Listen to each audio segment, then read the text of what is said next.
ہونا چاہیے کہ آج کوئی چلا گیا ہے، کل میری باری آنے والی ہے۔ ہم زندگی ایسے گزاریں کہ جب دنیا سے جائیں تو شرمندہ نہ ہو، پنشمنٹ نہ ہو، بلکہ اللہ کی رضا حاصل ہو جائے۔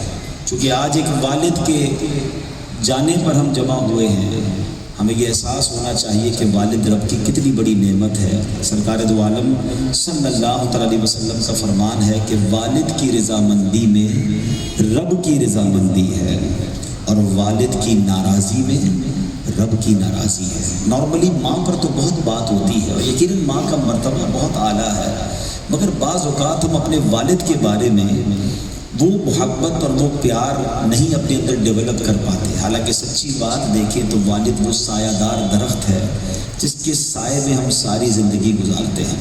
کبھی کسی درخت کے سائے کے نیچے کھڑے ہو جائیں تو آپ کو یہ تو بڑا مزہ آتا ہے کہ درخت کے نیچے چھاؤں ہے، ٹھنڈی ہوا ہے، مگر کبھی آپ نے یہ ریئلائز کیا کہ اس درخت کے جو اوپر کے پتے ہیں، جو اوپر کی سائڈ ہے، وہ اپنے اوپر کتنی دھوپ لیتی ہے؟ وہ اپنے اوپر ساری دھوپ لے کر ہمیں چھاؤں دے رہا ہوتا ہے۔ بالکل ایگزیکٹلی والد کا ہماری زندگی میں یہی کردار رہا کہ ساری دھوپ، ساری مشکل ہمارے والد نے خود اپنے اوپر لی اور ہمیں چھاؤں فراہم کرتے رہے۔ اور پھر یقین کریں، میرے ینگسٹرز بیٹھے ہیں یہاں پر، دوست بیٹھے ہیں، خوش نصیب ہیں آپ لوگ جن کے ماں باپ زندہ ہیں، لیکن والد کے جانے کے بعد صحیح معنوں میں قدر ہوتی ہے کہ والد تھا کیسا۔ ایک والد کے جانے کے بعد احساس ہوتا ہے کہ کوئی سایہ دار درخت تھا، سر پر کوئی چھاؤں تھی جس سے آج ہم محروم ہو گئے۔ جن بچوں کے والدین حیات ہیں ان کی قدر کیجیے، ان کی دعائیں لیجیے اور انہیں کبھی ناراض نہ کیجیے۔ جیسے میں نے حدیث سنائی کہ والد کی رضا میں رب کی رضا ہے اور والد کی ناراضی میں رب کی ناراضی ہے۔ روایتوں میں علماء نے جو آداب لکھے ہیں والد کے آگے بیٹا کیسے رہے گا، کتابوں میں لکھا کہ بیٹا والد کے ساتھ ایسے رہے جیسے ایک غلام ایک آقا کے ساتھ رہتا ہے، always ready to serve۔ مگر انفارچونیٹلی حالات یہ ہیں کہ آج جوان بیٹے کے آگے والد غلام بنا ہوا ہے۔ والد کہتا ہے بیٹا فلاں کام کر دو، ابو ٹائم نہیں ہے، بیٹا یہ چیز میرے لیے دوائی لا دو، میرے پاس نہیں ہے، ابھی پیسے دے دو، تھوڑے دنوں پہلے تو دیے تھے۔ کبھی زندگی میں اپنے والد کو یہ مت کہیے گا کہ یہ میرے پیسے ہیں آپ کے نہیں ہیں، یہ میرا ہے یہ آپ کا نہیں ہے۔ یاد رکھیے دنیا میں جو کچھ ہمارا ہے نا وہ سب کچھ ہمارے والدین کا ہے۔ بعض اوقات ایسا ضرور ہوتا ہے کہ والد غریب رہتا ہے اور بیٹا ترقی کر جاتا ہے، لیکن ترقی کے بعد کبھی اپنے بوڑھے والد کو یہ احساس نہ دلائیے گا کہ جو کچھ کیا ہے میں نے کیا ہے، کیونکہ جب میں اور آپ پیدا ہوئے تھے نا ہم بے لباس تھے۔ اگر والد بھی یہ کہہ دیتا کہ جو میرا یہ تمہارا تو نہیں ہے، پیسے تو میرے ہیں، تو ہم بے لباس رہ جاتے ہیں۔ جس نے لباس پہنایا، جس نے کھانا کھلایا، انگلی پکڑ کر چلنا سکھایا، تعلیم دلائی اور دنیا میں کوئی مقام دلایا، اور اگر اب ہم ترقی کر کے یہ سوچیں گے یہ میرا ہے اور یہ والد کا ہے، نہیں، یہ کبھی نہ کیجیے گا۔ میں آپ کو ایک واقعہ سناتا ہوں۔ مجھے بتایا گیا کہ یہاں روزانہ 8:15 بجے عشاء کی جماعت ہوتی ہے، تو انشاءاللہ اسی وقت تک ہم فاتحہ وغیرہ سے فارغ ہو جائیں گے اور جماعت بھی کر لیں گے۔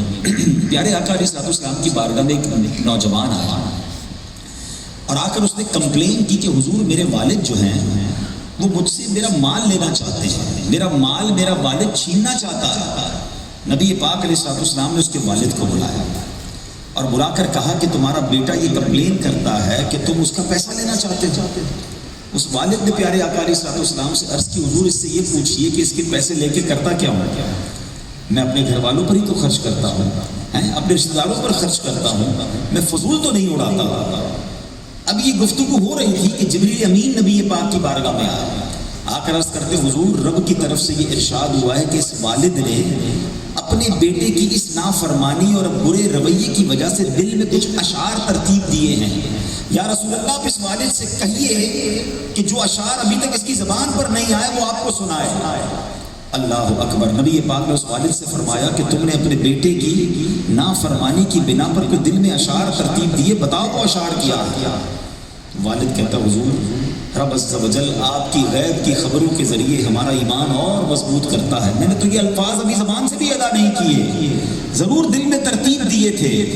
پھر اس والد نے وہ اشعار نبی پاک کے سامنے ایکسپلین کیے، وہ عربی میں ہے، میں اس کا ترجمہ اس کی سمری بیان کرتا ہوں۔ والد کہتا ہے کہ اے بیٹا میں نے تجھے بڑی محبت سے پالا، اپنے ہاتھوں سے کھلایا، اپنے اوپر سختیاں جھیلتا رہا، تجھے نرمیاں پہنچاتا رہا۔ جب تو بیمار ہوتا تو میری حالت ایسی ہو جاتی کہ میں بیمار ہوتا، ساری رات میں تیری یاد میں روتا رہتا، اگر تو کہیں سفر پر جاتا مجھے تیری فکر کھائے رہتی۔ اور اب اس موقع پر جب تو جوان ہوا تو میری امیدیں جاگ گئیں کہ اب تو میرا سہارا بنے گا، مگر تو نے مجھے اس کا جواب میں، اس خدمتوں کے جواب میں اب بے رخی دی، اب میری نافرمانی کرنے لگا، مجھے جھڑکنے لگا، اس طرح کا برتاؤ کرتا ہے کہ جیسے زندگی بھر تو نے مجھے پالا ہے۔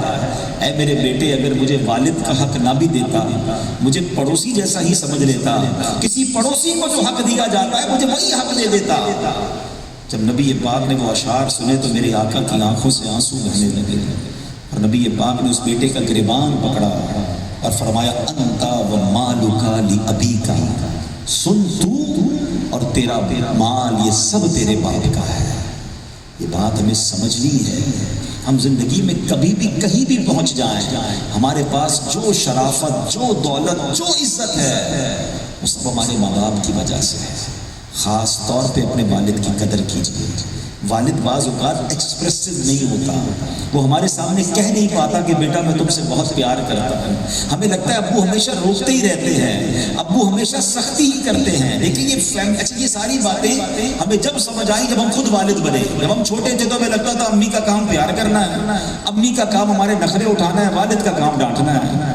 مگر بعد میں سمجھ آئی کہ یہ امی ابو کی تقسیم تھی کہ ماں ہی باپ کو کہتی تھی ذرا نظر رکھنا، ذرا بچے کو ڈانٹ دینا، ذرا سختی رکھنا، بگڑ نہ جائے۔ جب میں بڑا ہوا تو پتا چلا کہ والد نے جہاں جہاں روکا تھا وہ سارے مقام ٹھیک تھے، وہ جو سمجھاتے تھے وہ سب ٹھیک تھا۔ وہ پورا کہہ نہیں پایا، وہ والد کہہ تو نہیں پایا کہ بیٹا میں تم سے بہت پیار کرتا ہوں، مگر حقیقتاً وہ ہم سے بہت پیار کرتے تھے۔ میری ماں نے، آپ کی والدہ نے آپ کی جو بھی تمنائیں پوری کی، جو بھی ضدیں پوری کی، بتاؤ نا وہ پیسے کہاں سے آتے تھے؟ وہ سب ہمارے والد ہی تو دیتے تھے۔ اٹ مینز ماں کے ذریعے جو کچھ ملا وہ والد ہی کا تھا، جو ہمارے والد ہمیں دیتے رہے۔ تو اگر والد نہیں کہہ پاتے، یہاں میں ایک بات ضرور کہوں گا، یہاں والد بھی بیٹھے ہیں، اپنے بچوں سے کہا کرو، ان سے آپ پیار کا اظہار ضرور کیا کریں۔ اور یہاں میں بچوں سے بھی عرض کروں گا کہ آپ بھی بالخصوص جب گھر میں بوڑھا والد ہو جائے گا، اس کو ضرور ایک بار تو یہ کہیے گا کہ ابو میں جو کچھ ہوں اور میرے پاس جو کچھ ہے وہ سب آپ کی وجہ سے ہے، یہ آپ کا مجھ پر احسان ہے۔ بعض اوقات ہمیں اطلاعات ملتی ہیں کہ بیٹا جب ترقی کر جائے تو والد کو ڈسون کرنے لگ جاتا ہے۔ دیکھیں بوڑھے والد آپ کا مال لے کے نہیں چلے جائیں گے، مگر آپ اگر بڑھاپے میں یہ احساس دلا دینا کہ جو کچھ ہمارا ہے وہ آپ کا ہے، تو وہ فخر سے، وہ بڑے جس کو کہنا آنر کے ساتھ اپنی زندگی کے آخری ایام گزار کر جائیں گے۔ بڑا خوبصورت جملہ کہا جاتا ہے نا کہ جس باپ نے تمہیں بچپن میں شہزادوں کی طرح پالا تھا، اب بڑھاپے میں اپنے والد کو اپنے گھر میں بادشاہ کا درجہ دینا۔ ایسا نہ ہو کہ والد دکھی ہو کر دنیا سے جائے۔ تو اے میرے پیارے اسلامی بھائی، جن کے والدین حیات ہیں ان کی قدر کیجیے۔ آخری حدیث سنا دیتا ہوں۔ اللہ کے نبی علیہ السلام فرماتے ہیں جو بچہ اپنے والدین کو محبت کی نگاہ سے دیکھے اللہ اسے مقبول حج کا ثواب عطا فرماتا ہے۔ صحابی رسول نے بہت خوبصورت سوال کیا، وَإِن نَظَرَ كُلَّ يَوْمٍ مِئَةَ مَرَّةٍ، حضور کوئی بچہ اپنے ماں باپ کو دن میں 100 بار محبت سے دیکھ لے، والدین تو گھر میں ہی ہوتے ہیں نا۔ سبحان اللہ، نبی پاک نے کیا فرمایا؟ اللہ اکبر و اطیب، اللہ بہت بڑا اور پاک ہے، کوئی 100 بار دیکھے اللہ 100 حج کا ثواب عطا فرماتا ہے۔ مصطفیٰ کے نواسے جہاں رہے، یا رب میری دعا ہے میرے بابا وہاں رہے۔ اللہم صلی علی سیدنا مولانا محمد وعلی آلہ وصحبہ وبارک وسلم۔ مولایا صلی وسلم ابدا علی حبیبک خیر محمد سید الکونین و والفريقين من عرب ومن عجم مولاي صل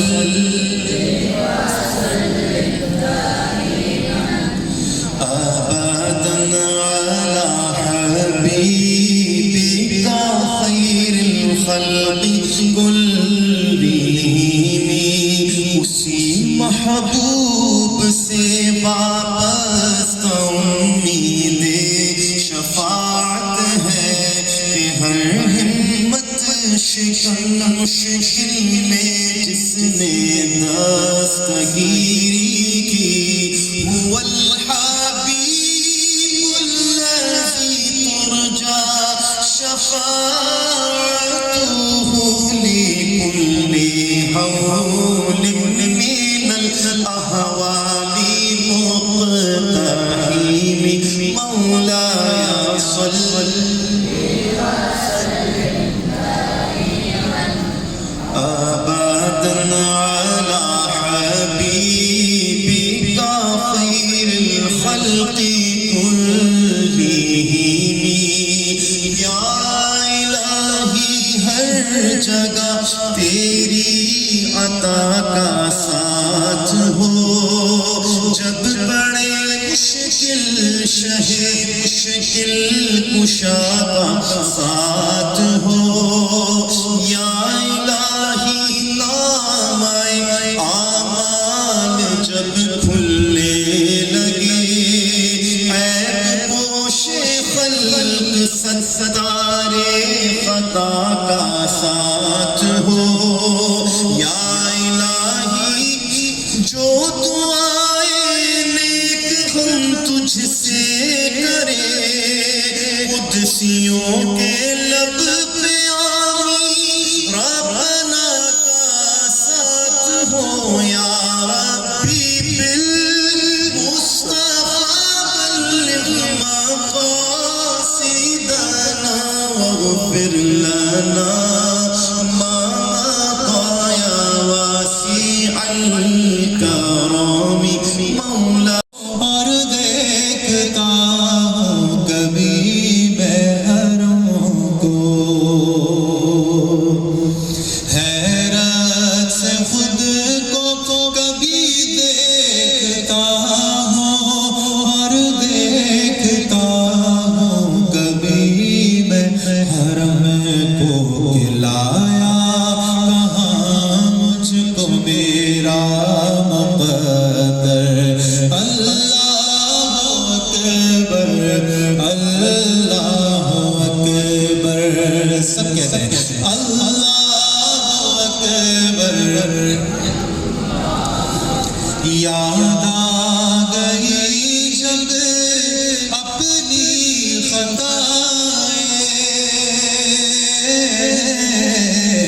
یاد آ گئی جب اپنی خطائیں اشکوں میں ڈھلنے لگی التجائیں اشکوں میں ڈھلنے لگی التجائیں میں رویا غلاف کعبہ پکڑ کر میں رویا غلاف کعبہ پکڑ کر اللہ اکبر اللہ اکبر اللہ اکبر اللہ اکبر مولا سبھی اور کیا چاہتا ہے مولا سبھی اور کیا چاہتا ہے بس مغفرت کی عطا چاہتا ہے بخشش کے طالب پہ اپنا کرم کر بخشش کے طالب پہ اپنا کرم کر اللہ اکبر اللہ اکبر اکبر کعبے کی رونق کعبے کا منظر اللہ اکبر اللہ کالکوثر فصل لربك وانحارك هو الأبتر آمنت بالله صدق الله